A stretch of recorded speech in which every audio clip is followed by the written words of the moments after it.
Sisters and brothers of America, it fills my heart with joy unspeakable to rise in response to the warm and cordial welcome which you've given us. I thank you in the name of the most ancient order of monks in the world. I thank you in the name of the mother of religions, and I thank you in the name of millions and millions of Hindu people of all classes and sects. My thanks also to some of the speakers on this platform who, referring to the delegates from the Orient, have told you that these men from far-off nations may well claim the honor of bearing to different lands the idea of toleration. I am proud to belong to a religion which has taught the world both tolerance and universal acceptance. We believe not only in universal toleration, but we accept all religions as true.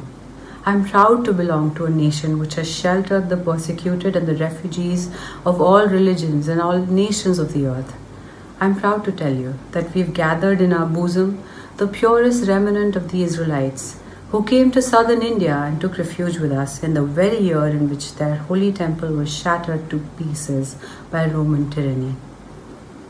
I am proud to belong to a religion which has sheltered and is still fostering the remnant of the grand Zoroastrian nation.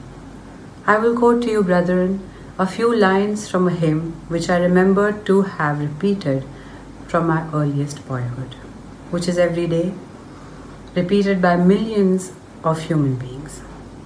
As different streams having their sources in different paths, which men take through different tendencies, various though they appear, crooked or straight, all lead to thee.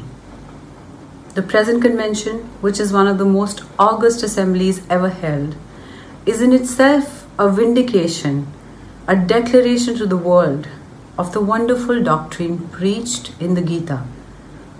Whosoever comes to me, through whatsoever form, I reach him. All men are struggling through paths which in the end lead to me. Sectarianism, bigotry, and its horrible descendant, fanaticism, have long possessed this beautiful earth. They have filled the earth with violence and drenched it often and often with human blood, destroyed civilization and sent whole nations to despair. Had it not been for these horrible demons, human society would be far more advanced than it is now. But their time is come.